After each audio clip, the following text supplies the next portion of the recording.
من جديد يسعد صباحكم مستمعي ومتابعي إذاعة بوير اف ام بفقرتنا الطبية من برنامج عطر الصباح. مع اقتراب شهر رمضان المبارك متابعينا الكرام، خصصنا فقرتنا لنتناول أهم النصائح من أخصائي التغذية حول العادات السليمة التي يجب أن يتبعها الصائمون خلال شهر رمضان المبارك. للحديث أكثر معنا الدكتورة آية إبراهيم، اختصاصية تغذية وخريجة دبلوم أمريكي بالتغذية العلاجية، بتنضم لنا عبر الهاتف. يسعد صباحك دكتورة آية.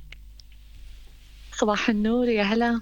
أهلا وسهلا فيكي، وكتير الشكر لانضمامك معنا للحديث حول هذا الموضوع المهم. دكتورة آية، بداية ما المقصود دكتورة آية بتمهيد الجسم لشهر رمضان وللصوم، وما أهمية هذا التمهيد؟ هلا طبعا التمهيد الجسم ببلش قبل بداية رمضان ب15 يوم. نعم. هو فعليا يكون الانتقال التدريجي من نمط الأكل المفتوح إلى نمط الصيام، لحتى نحن ما نعرض الجسم لصدمة مفاجئة. نعم. طبعا بنبلش بهذا الشيء بتقليل عدد الوجبات تدريجيا، تخفيف الكافيين أو السكر، تنظيم مواعيد النوم، تأخير الفطور وتقديم العشاء.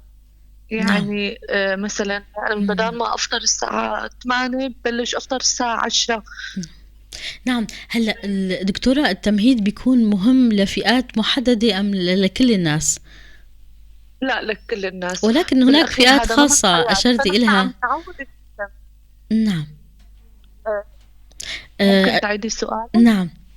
أوضحتي أنه التمهيد بيكون مهم لكل الناس لشهر رمضان، ولكن هناك فئات يمكن رح يكونوا في عندهم أعراض أشد فيما يتعلق بالناس اللي عندهم إدمان طبعا بالكافيين، أو الناس اللي بيدخنوا، أو اللي عندهم إدمان بالأكل.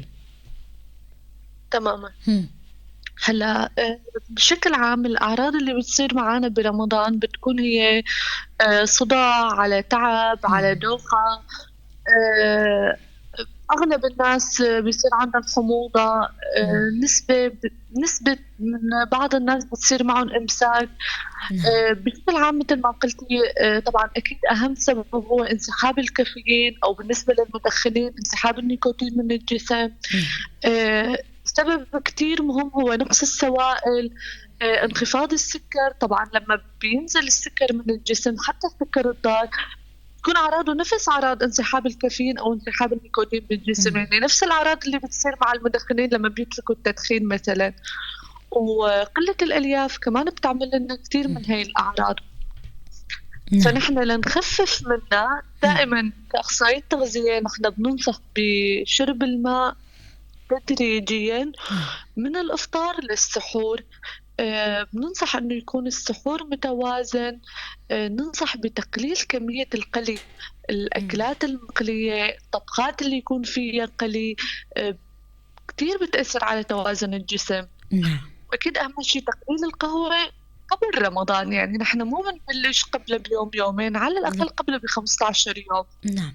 دكتورة، هل الأعراض اللي بيعاني منها الصائم خلال شهر رمضان وخاصة في الأيام الأولى بتكون فقط ناتجة عن مسألة الصوم والانسحابات اللي بتصير فيما يتعلق بالكافيين والنيكوتين أو السكر، أم قد يكون هناك أيضا سلوكيات خاطئة وليس فقط عادات غذائية بتأثر وبتزيد من شدة الأعراض؟ أكيد نحن في عنا سلوكيات خاطئة. أنا هلا مم. ذكرت مثلا لما يكون في نقص سوائل بالجسم.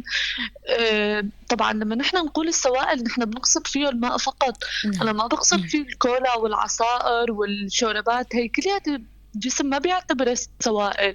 نحن بنقصد الماء الصافي اللي كترت ممكن يكون فيه عصرة ليمون للتعقيم فقط لا نعم. غير.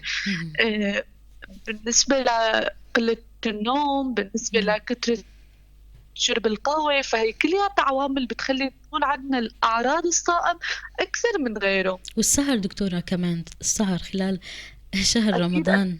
مهم. أنا قلت النوم المنتظم، أنت نعم. قلتي السهر. بصير في تغيير بعادات الإنسان، منه مسألة النوم ونظامه وكيف بينام. يعني بيكون قبل رمضان بينام بشكل سليم، خلال رمضان في ناس بتنام ساعات خلال النهار. مهم. خاصة خاصة الأشخاص اللي بيبدلوا نومة المساء بنومة الظهر، فما بيعرفوا إنه الجسم بين منتصف الليل، يعني من الساعة 12 نعم. لحوالي ظهور الضوء. مهم. هذا أكتر وقت الجسم بيخزن الفيتامينات، نعم. مهم. بيحرق الدهون، بيساعد على اكتمال المخ مثلا لعند الأطفال أو الشباب اللي بعمر المراهقة. فبيكون هذا العمر جدا حساس مهم. عفوا، هذا الوقت بيكون جدا حساس للشخص سواء قبل البلوغ أو بعد البلوغ. نعم. فهي أكثر العوامل اللي بتخلي دائما يكون عندهم خمول وصداع. نعم دكتورة، في حالات مرضية يجب أنه يكون في حذر قبل ما الشخص إذا كان عنده أي منها، الحذر قبل ما ياخذ قرار الصيام. حالات مرضية مزمنة ممكن، شو هن أكثر الحالات اللي لازم يكون في حذر؟ طبعا مم. هلا غالبا مثل ما انت قلتي هي بتكون امراض مزمنه مثل مرض السكري. مم. طبعا السكري الغير مسيطر عليه، يعني الاشخاص اللي معهم سكري وعم ياخذوا عم يعالجوه دوائيا يعني ويكونوا الموضوع منتظم، مم. هن فيهم يصوموا. بس لما يكون مثلا السكر الصائم فوق ال 300 او السكر التراكم من فوق العشرة ومع اخذ الدواء ومن دون السيطره عليه، هون احنا بنمنع الصيام. نعم. في عندنا أمراض القلب الغير مستقرة، في عندنا الفشل الكلوي، مم. في عندنا الحوامل اللي بيكون عندهم خطورة بالحمل، بيكون مثلا عندهم سكري حملي أو ضغط آه. حملي، مم. أو بيكون صاير عندهم إجهاضات سابقة أو في مم. حالة الزرع. نفس الوقت كبار السن اللي بيكون جسمهم ضعيف، مم. اللي بيكون عندهم مشاكل قبل، اللي بيكون مناعتهم قليلة، كمان هدول بنمنعهم. وفي عندك قسم كبير من المرضى الشقيقة كمان بيكونوا ممنوع من الصيام. مم. الواجب على هالحالات وهالأشخاص دكتورة إنهم يتجهوا لطبيبهم ليحددوا إذا هن عندهم المقدرة الجسدية على الصوم أم لا. أكيد مم. هلا يكون أهم النصائح اللي نحن بنعطيها لهدول المرضى نعم. إنه أول شيء إنه يراجعوا الطبيب قبل رمضان. مم. آه، طبعا الهدف بيكون منها انه الطبيب يشوف مريضه، وثاني انه هو يكون تعديل مواعيد الدواء، لانه لما نحن عم ننتقل من نظام الاكل اللي بيكون بوقت مستمر لنظام صيام متقطع 8 ساعات ب8 ساعات، يعني بيكون صيام مم. رمضان. فنحن هون تغير استقلاب الجسم، فنحن اجباري بدنا نغير مواعيد الدواء. نعم. نعم. بالنسبة لمرضى السكري أو الضغط لازم قياس السكر أو الضغط بانتظام. مم. إذا نحن صارت عندنا أعراض أو هبوط ضغط أو سكري أو تعب شديد، الإفطار مم. مباشرة. آه، تجنب المجهود العالي، أكيد لازم يكون الجسم مرتاح طالما نحن في عندنا أمراض مزمنة. نعم. مم. واكيد اخر شيء موضوع انه هن فيهم يصوموا او ما يصوموا يكون على الطبيب المختص واخصائي التغذيه. نحن نعم. بنحدد هذا الشيء حسب التحاليل، حسب التاريخ مم. المرضي، حسب الادويه. وبنفس الوقت لازم يكونوا اخذين حذرهم مهما كان الطبيب قايل لهم انه ايه صوم. نعم دكتورة، فيما يتعلق بالمرأة الحامل هناك حالات تستطيع أن تصوم أم بشكل عام لا ينبغي للحامل أن تصوم؟ شو رأيك؟ هلا بشكل عام مم. الحمل نحن دائما بنقول لها فيك تصومي احيانا باول حالتين او اول شهرين او 3 اشهر مم. بنمنع من الصيام. بس بشكل عام لما تكون الحامل مقررة على الصيام، مم. فنحن نطلب منها تعويض الوجبات خلال فترة السحور والإفطار، أو ما بين الإفطار إلى حد وجبة السحور. يعني ممكن نحن نعطيها 5 أو 6 وجبات تكون مم. بهاي الفترة الضيقة، بكميات قليلة وجبات كثيرة، مم. لحتى هي تقدر تعوض بهاي الفترة لبين ما يرجع يقدم يعني. بس غالبا تقدري تقولي 90% ما تكون الحامل ممنوعة من الصيام إلا بحالات مرضية معينة، مثل ما مم. قلنا قبل شوي السكري الحملي، لما يكون مثلا زرع أنبوب أو كذا ممكن مرات بنمنع. مم. دكتورة، بيكون التعويض من خلال العناصر الغذائية أم بيكون في كمان أدوية للمرأة الحامل؟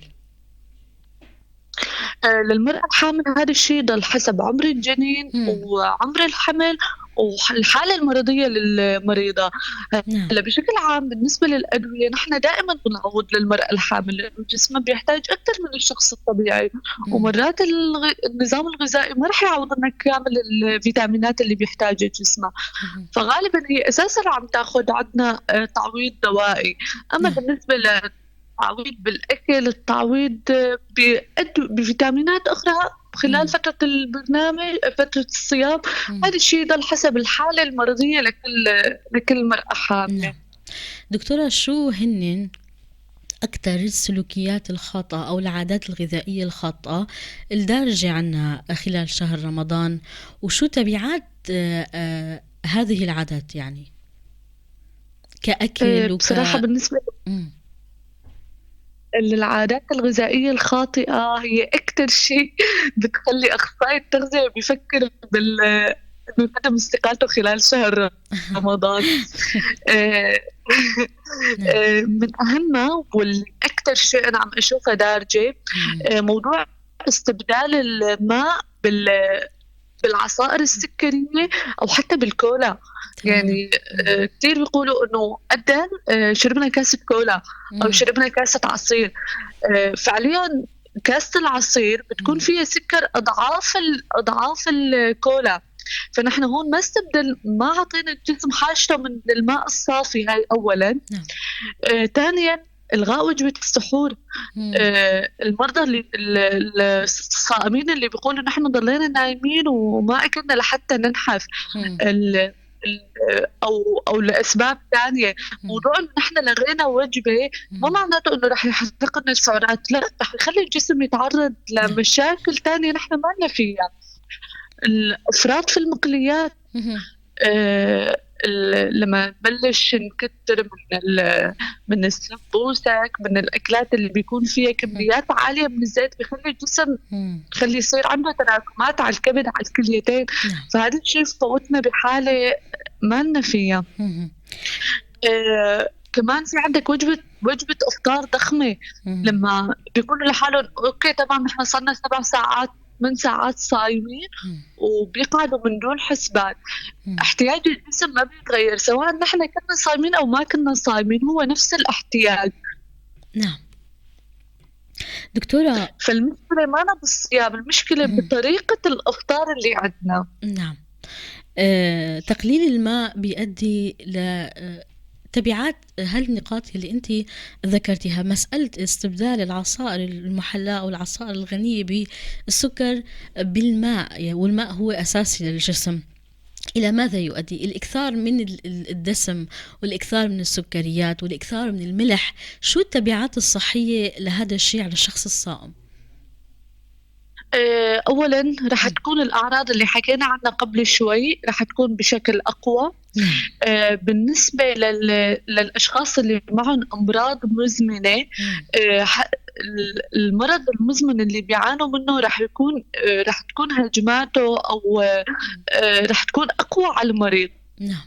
مثل ما قلنا مثلا مريض الشقيقة هو شخص نحن بنمنعه من المخللات، من المقليات، بنمنعه من الأكلات المخزنة مثل الجبنة.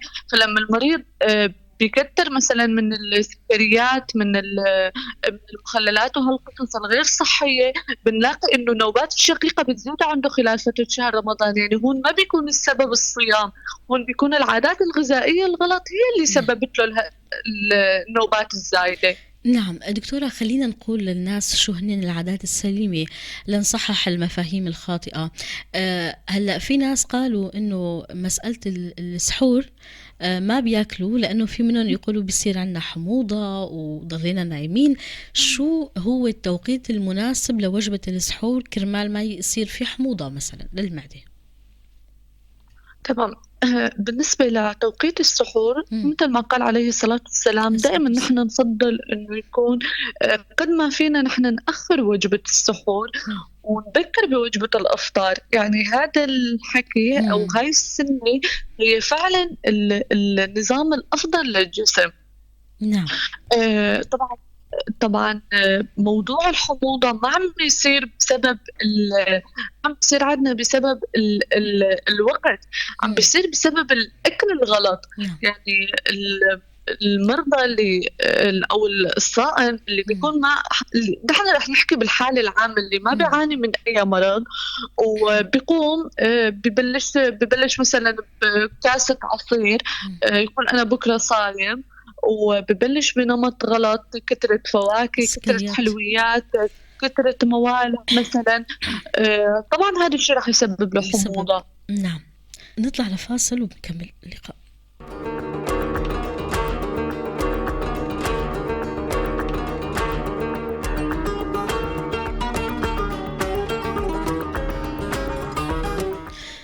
بنكمل اللقاء متابعينا مع الدكتورة آية إبراهيم، اختصاصية تغذية. دكتورة، أشرنا لمسألة كيف يكون أو شو هو المناسب كتوقيت للأكل.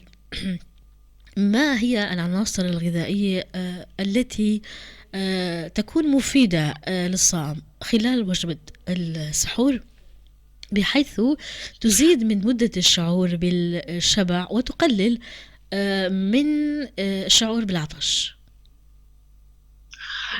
خلال وجبة السحور عادة أفضل سحور يكون للصائم إنه يكون سحوره غني بالبروتين، نعم. بالألياف، بالدهون الصحية، بالماء. مثلا دكتورة، مثلا نوضح الأكلات الموجودة عندنا الغنية بهالعناصر. أكيد. مثلا إذا أنا أخذت كوجبة منهم خبز أسمر مع طحينية مثلا، إذا أنا أخذت الشوفان مع لبن الزبادي، نعم. أو الفول والخضرة، آه، م- بالإضافة إلى قليل من مكسرات صحية مثل الفستق أو اللوز مم. أو الكاجو. آه، فينا نحن نضيف لوجبة السحور فواكه غنية بالماء، نعم. مثل التفاح، مثل الكمثرى. مم. طبعا نحن ما بنقول أي نوع فواكه، لأنه في عندنا كتير فواكه مم. بتكون سريعة الامتصاص، فهي بعد ساعة ساعتين ثلاثة مم. بتخلي الجسم يبلش يرجع يحس بالجوع. فنحن بدنا نعوض بفواكه تكون فيها ألياف عالية وكمية ماء عالية. أهم مم. هي الألياف اللي موجودة بالوقت هذا هي التفاح مم. والكمثرى والخضار أو الإجاص. والخضار دكتورة مثل الخيار فيها أكيد كمية. أنا قلت مثل وجبة الفول أو مع وجبة الخضار، نعم. يعني أنا شملتهم سوا هدول. نعم. إيه دكتورة، نحكي عن مسألة الفطور، الإفطار. ما هي الطريقة الصحيحة لكسر الصيام وتناول الإفطار؟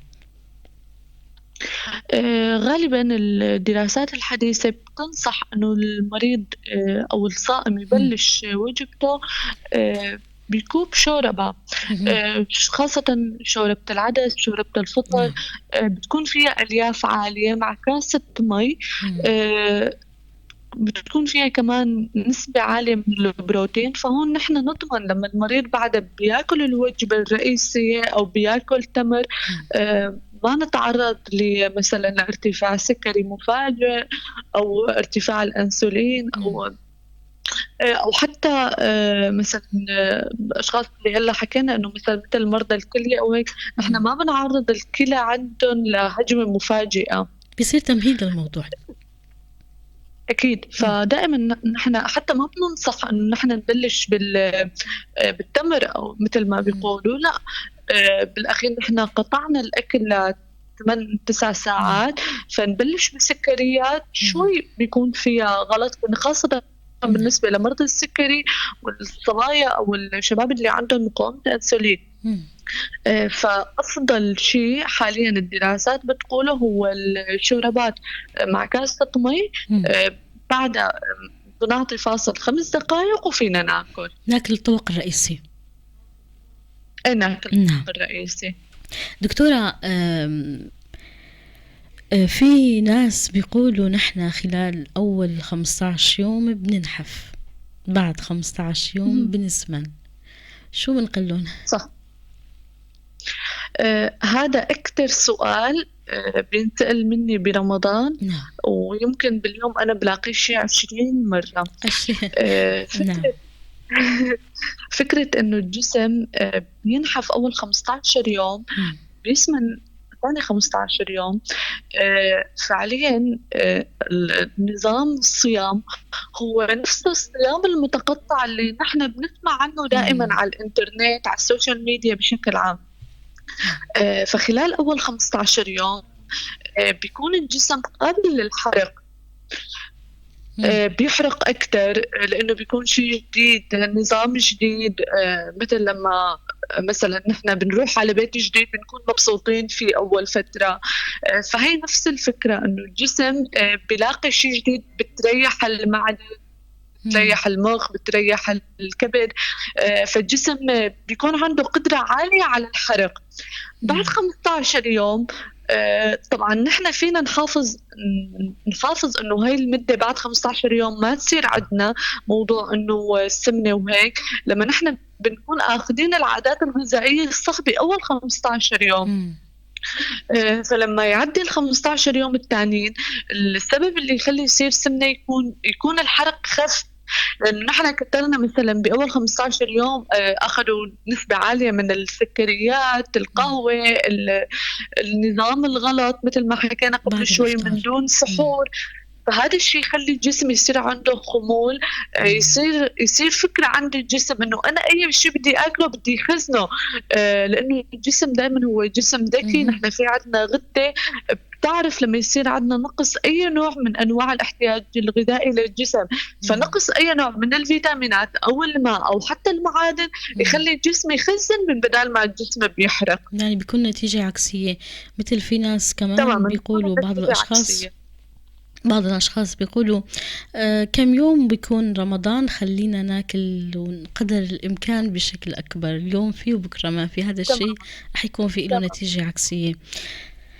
دكتورة، فيما أنا حكيت قبل شوي، الفكرة الاحتياج اليومي هو نفسه، سواء أنا كنت صايمة أو ما كنت صايمة احتياجي ما رح يتغير.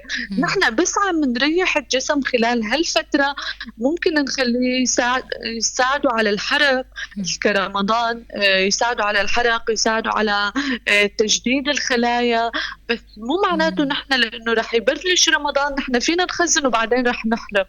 نعم دكتورة، شو سبب التعب اللي بيعاني منه الصائم بآخر الأيام؟ في تعب شائع جسدي. على التعب الشائع بالأخير الصائم، خاصة إذا كان هو شخص عامل، إذا كان شخص عنده مرض مزمن، هذا شيء طبيعي. يعني لما يكون التعب ما مترافق بأي أعراض مرضية تانية، مثل ما حكينا الصداع والإمساك أو الحموضة أو الدوخة، فما فيها مشكلة. هذا شيء طبيعي يصير مع الجسم، لأنه نحن عم نضل لكذا ساعة صائمين. بنفس الوقت الجسم نفسه بلش يتعب. يعني نحن بشكل عام هلا كأخصائيين تغذية نحن ما بنعطي نظام الصيام المتقطع كنمط حياة، لأنه الجسم ما فيه يتحمله. لذلك بتشوفي أغلب الناس اللي مثلا بيتبعوا الحميات الغلط بيقولوا والله أنا تبعت الحمية فترة وبترك ما فيني، لأنه بتكون هي أساسها غلط. فهي نفس الفكرة، إنه لما نحن يكون الصيام عندنا مترافق مع العمل ومع ظروف الحياة ومع روحة وجية، في شيء طبيعي آخر 10 أيام الجسم بيتعب، لأنه هذا بالأخير ما هو النظام الصحي اللي الجسم فيه يستقر عليه دائما. خلص الجسم مرتاح، بدل عناصره، نزل السكري، المعدة نطفت، خلص الجسم بيقول لك ارجع لحياتك الروتينية. نعم، كتير شكرا لك دكتورة. بختام اللقاء إذا بتحبي تضيفي أي شيء أنا ما سألت، تفضلي. بدي أضيف فكرة إنه نحن بس نكون روتيننا صح، حياتنا صح، ما نتبع الحكي. أي فكرة شفناها على النت نحن بنركض بنقول فلان قال فأنا لازم أتابع هيك. مو كل حكي تغذوي على النت فهو صح. ما نبدل حكي النت بحكي أطبائنا. دائما الطبيب عنده فكرة أكثر أكتر، يعرف التاريخ المرضي لمريضه. فنكون منتبهين بصحتنا برمضان مشان نستفيد من النتائج الإيجابية والنتائج نستفيد من السلبية. هذا الشهر، سواء الجسم بيرتاح خلال هذا الشهر. قلتي كتير نقاط بتتعلق بفوائد الصوم، أو إذا كانت في بعض الأشخاص بيحبوا ينزلوا وزن خلال هذا الشهر. كتير شكر لك دكتورة، ورمضان كريم يا رب. دكتورة آية إبراهيم، اختصاصية تغذية وخريجة دبلوم أمريكي بالتغذية العلاجية، كنتي معنا عبر الهاتف. كتير شكر.